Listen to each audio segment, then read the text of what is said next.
Olá, pessoal. Bom, espero que estejam todos bem. Nós vamos dar continuidade na nossa apostila de história, falando sobre imigração, sobre os imigrantes. Vamos começar falando sobre viagem. Abram aí na página 10 de vocês da apostila, 10 e 11, tá bom?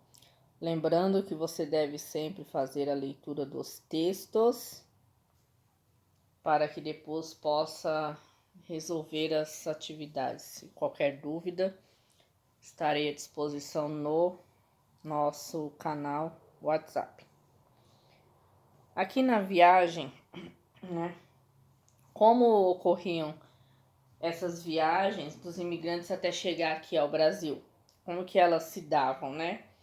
O primeiro navio a aportar no Brasil, trazendo trabalhadores japoneses, ele chegou aqui em 1908, ou seja, 112 anos atrás. Essa viagem, ela durava aproximadamente 60 dias. Hoje, né, a gente tem os meios de transporte mais velozes, como o avião. Nós demoramos poucas horas para ir de um lugar para o outro, mas como eles vinham de navio e vinham de um outro país, essa viagem durava aproximadamente 60 dias.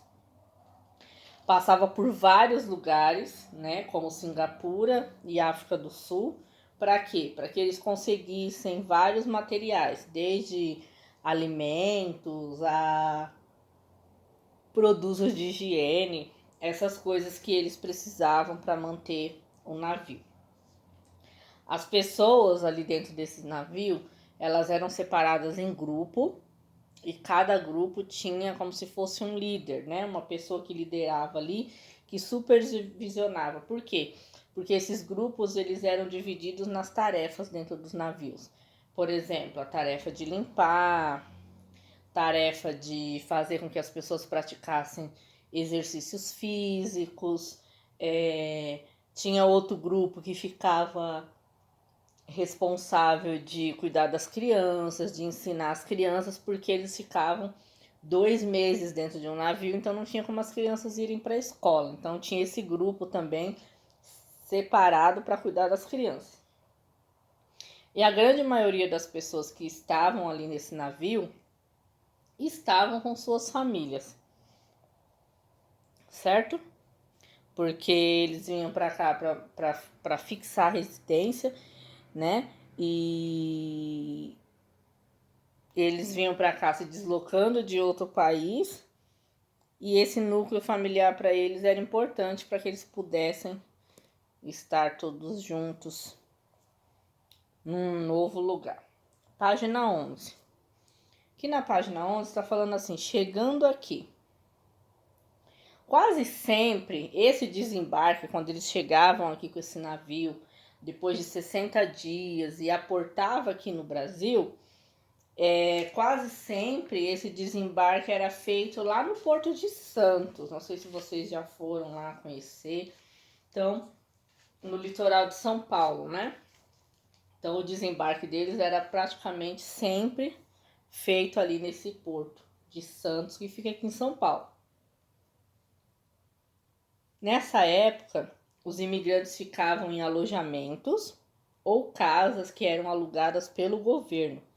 E depois eles eram levados para as fazendas onde eles iam trabalhar, seja em São Paulo ou em outros estados. Então, primeiro eles vinham, desembarcavam aqui no país, aí o governo tratava de ajeitar lugares para eles ficar, casas e alojamentos.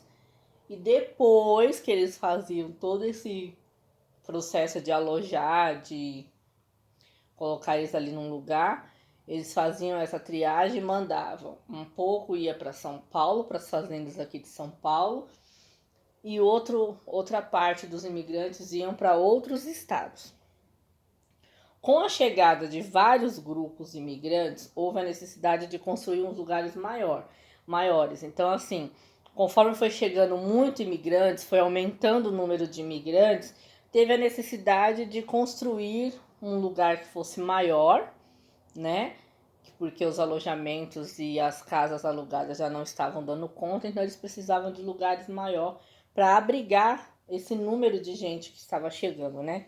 Então, foi aí que começou a construção das hospedarias, que está falando aqui no texto de vocês, né? Que eram os locais, as hospedarias eram um lugar que abrigava esse povo que chegava, os imigrantes, e que estavam chegando agora aqui no Brasil, e era colocado nesse lugar, que era um lugar grande que era chamado de hospedaria.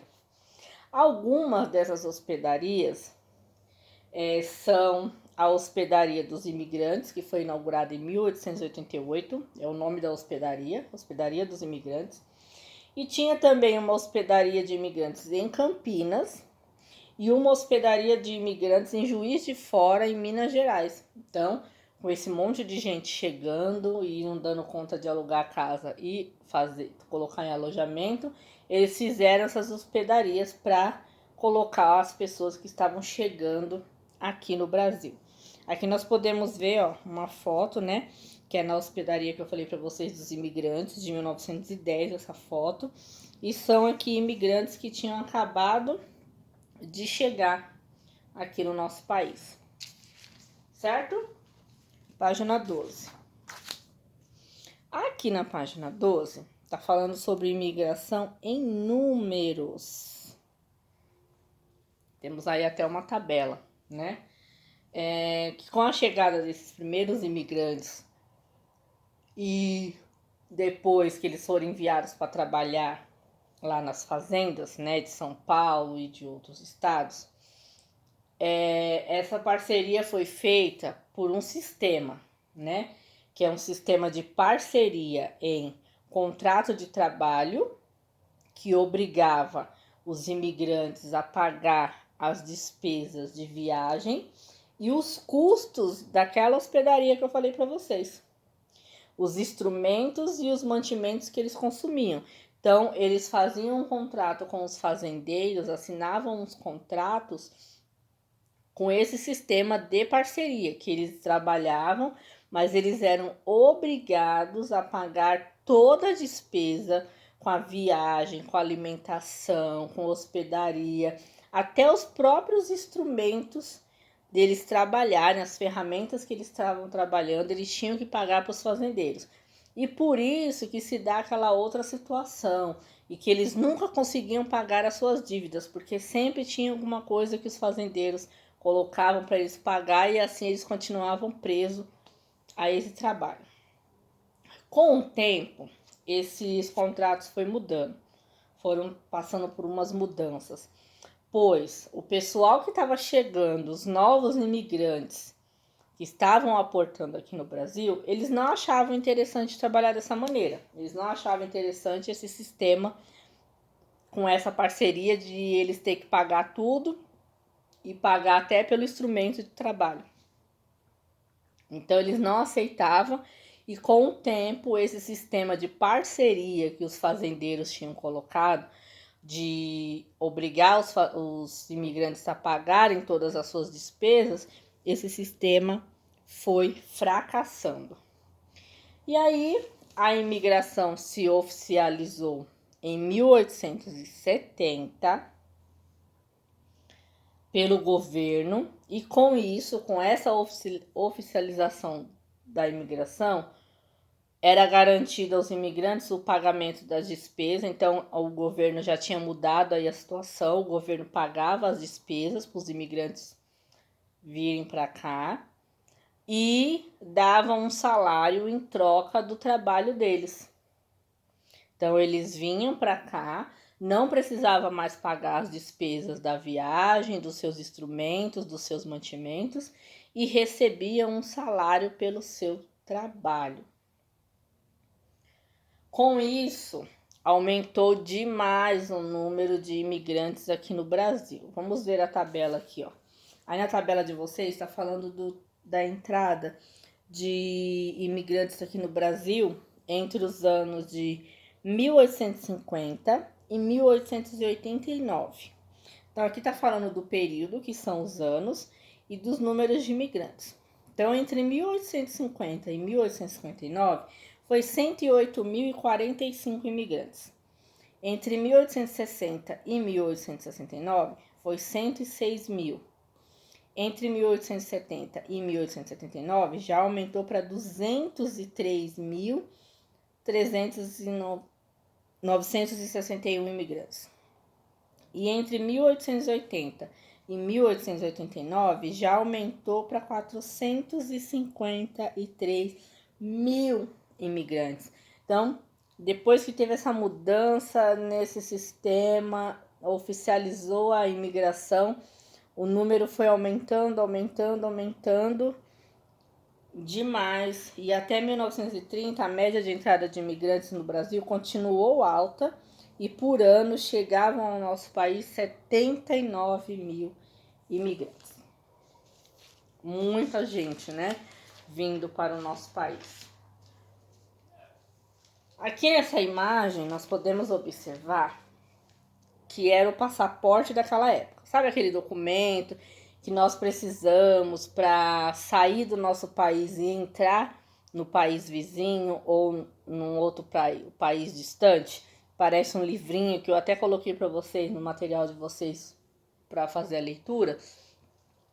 Então, aquilo é um passaporte, então contém a nossa foto, as nossas informações, é como se fosse um livrinho, então você precisa dele para viajar para outros países. Naquela época, o passaporte era assim, ó, uma folhinha, né? Esse daqui é um passaporte de 1921, de uma família que tem uma foto aqui. E era comum esse passaporte ter a foto da família toda, tá vendo? O pessoal da imigração, quando entrava aqui, então eles tiravam a foto da família inteira. Hoje nós sabemos que o documento é um documento individual, cada pessoa tem que ter o seu documento e a foto é só você, não pode ter a foto da família, tá? Página 13, nós temos aqui o jogo rápido, que vocês vão fazer a leitura e vão responder as questões. Se tiver dúvida, me chama, tá bom? E vamos continuar aqui. A intenção do governo de trazer os imigrantes para o nosso país não era só de uma área econômica, de uma área financeira.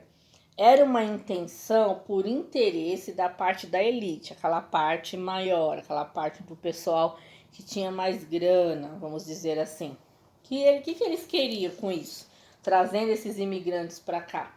Eles queriam o branqueamento da população, ou seja, eles queriam que a nossa população fosse menos negra, vamos dizer assim, né? Vamos colocar dessa maneira. Uma atitude racista, e essa atitude foi responsável, né, pela desigualdade racial que nós enfrentamos até hoje. Então, isso que nós sofremos de desigualdade racial vem muito antes, muito além daquilo que a gente imagina. E que nós enfrentamos hoje, nessa questão de desigualdade, onde a população negra ainda tem dificuldade de crescer, tanto social como profissional, em todas as outras áreas, e conquistar níveis de poder econômico maior, né? Então, isso foi uma atitude deles também, não só pelo dinheiro, pela fase econômica, pela parte econômica, mas sim por querer que tivéssemos uma população branca, certo? Página 14 e página 15. O que deve ser feito aqui? Aqui deve ser feito a leitura, página 14 do texto, que fala sobre uma memória de uma pessoa aqui, de um imigrante russa, que se mudou para o nosso país com 10 anos de idade. Então, você vai ler essa história e você vai responder as questões da página 15, tá bom? Página 15. Então, você vai ler o texto da página 14 e responder a página 15. Página 16. Aqui na página 16, está falando sobre a vida desses imigrantes, né? E a chuva tá apertando, hein, gente? Vida dos imigrantes. Então, aqui nós temos uma foto, né, de um retrato de uma família lá em Caxias do Sul. E essa foto é de 1904. Aqui né, está falando sobre a vida de imigrantes. Os primeiros imigrantes que vieram para cá, para o nosso país, para o Brasil, foi lá em meados do século XIX, tá aí na apostila de vocês, né? Século XIX e o começo do século XX. E eles chegaram, né, com tantas dificuldades, com tantas coisas, a organizar umas revoltas, como se fosse a greve de hoje em dia. O que eles exigiam com essa revolta? Melhores condições de vida, melhores condições de trabalho e, consequentemente, de salário, né? Então, eles fizeram como se fosse uma greve ali naquela época do século XIX, começo do século XX. Um exemplo que se fala no nosso livro é a revolta da fazenda Ibicaba, né? Na região lá de Limeira, em 1856. Essas revoltas, elas aconteceram pelas más condições de vida que eles viviam, pelos abusos que eram praticados pelos fazendeiros. Quando eu falo abusos, são preços abusivos, são impor situações que não tinha cabimento para os imigrantes, exigir uma coisa que não se devia exigir, cobrar coisas que não se devia cobrar, obrigar a eles a comprar só onde eles queriam. Então, por causa desses abusos e das má condições de vida que eles tinham, que eles fizeram essas revoltas. E também porque os fazendeiros obrigavam até as crianças a trabalharem nas fazendas para render mais, para ter mais o serviço, né? Ter mais mão de obra, essas coisas. E nessas fazendas, os imigrantes poderiam plantar, poderiam criar animais, mas eles não poderiam vender nada. Tudo que eles plantavam, tudo que eles colhiam, era só para eles mesmos, para o consumo deles, para eles comerem, para eles vestirem. Eles não poderiam, por exemplo, eu vou plantar aqui uns alface para poder eu vender e ter um dinheiro a mais fora do meu trabalho. Não podia, eles tinham que plantar e criar animais apenas para eles não podiam vender nada. Vale destacar também que em alguns estados os imigrantes se instalaram como pequenos proprietários e não como trabalhadores. Então alguns tiveram, vamos dizer assim, a sorte de já chegar aqui e não trabalhar para ninguém, já ter o seu próprio pedacinho de chão e fazer as coisas para eles mesmos, tá bom? Página 17. Costumes e culturas desses diferentes povos que chegaram aqui. Como nós vimos anteriormente, os diferentes imigrantes que aqui chegaram no nosso país tiveram participação importante na nossa formação cultural. Então, todos os imigrantes que vieram para cá, eles trouxeram com eles a sua cultura e fizeram com que a nossa cultura se misturasse, vamos dizer assim. Então, eles trouxeram alguns hábitos que nós, né, adquirimos na nossa vida, como culinária, algumas danças, algumas crenças, entre outros tipos de cultura. Por exemplo, com os japoneses, nós aprendemos a consumir o sushi, o sashimi, o yakisoba. Então, essas comidas japonesas que nós apreciamos, nós criamos esse hábito através do japonês. Com os sírios libaneses, nós aprendemos o comércio ambulante, que é aquele comércio que é o comércio de rua, sabe? Aqueles vendedores de rua nós chamamos de comércio ambulante, comerciante ambulante.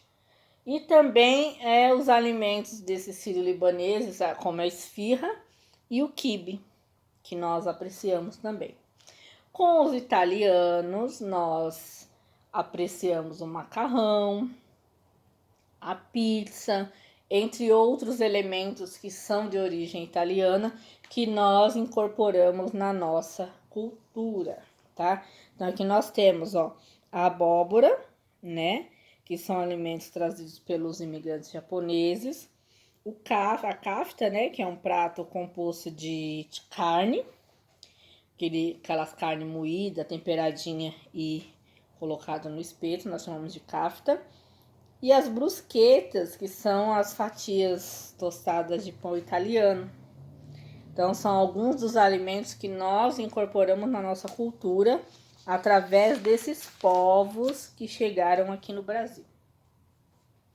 Na página 18, nós temos aí um jogo rápido que vocês vão fazer a leitura desse pequeno trecho aqui de um texto, ó.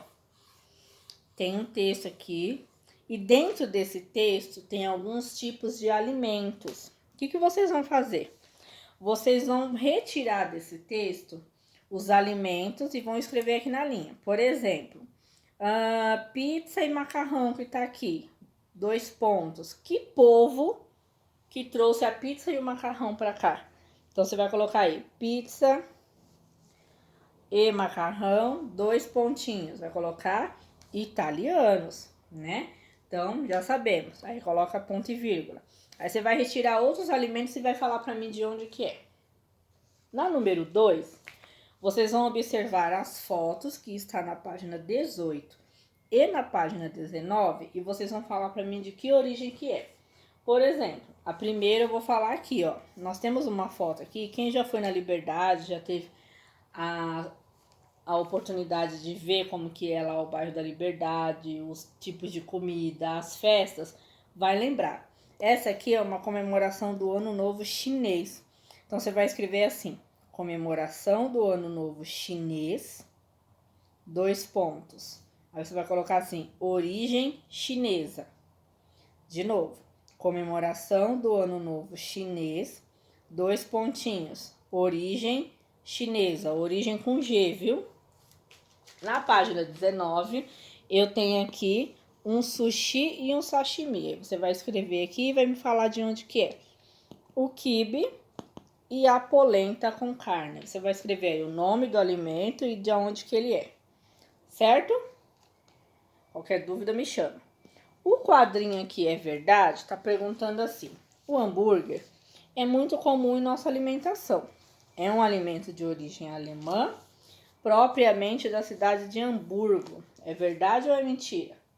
É verdade, coloca aí. Sim, é verdade. O hambúrguer, ele é de origem alemã, mas o hambúrguer ele ficou muito conhecido quando ele passou pelos Estados Unidos. Que nós podemos observar que os Estados Unidos é um país que consome muito hambúrguer, né? Muitas essas comidas fast food. Então, o hambúrguer ficou mais conhecido quando ele foi para os Estados Unidos. Ok? Então, é verdade. Página 20. Na página 20, está falando sobre os imigrantes e sobre as cidades. Aí nós temos uma foto, né, de vários trabalhadores. Com a chegada dos imigrantes ao Brasil, uma parte desses imigrantes se instalou na área rural, né, naquela área de campo, de fazenda, de sítio, de chácara. E a outra parte, ela se instalou na cidade, na área urbana. No início, lá aqui em São Paulo, e alguns foram para o Rio de Janeiro. Alguns, eles esperavam o fim do contrato com os fazendeiros para eles irem para a cidade, o pessoal que estava lá no campo, tá? Eles esperavam o contrato com o fazendeiro acabar para eles irem para a cidade. Outros não esperavam esse contrato terminar e fugiam com a sua família ou fugiam sozinho para tentar vir e depois buscar a família, tá?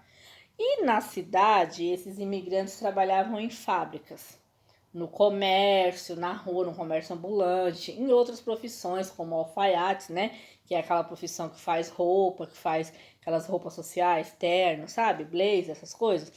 Então, os que trabalhavam no campo, eles queriam ir para a cidade para conseguir uma outra coisa, uma outra situação, uma outra condição de vida.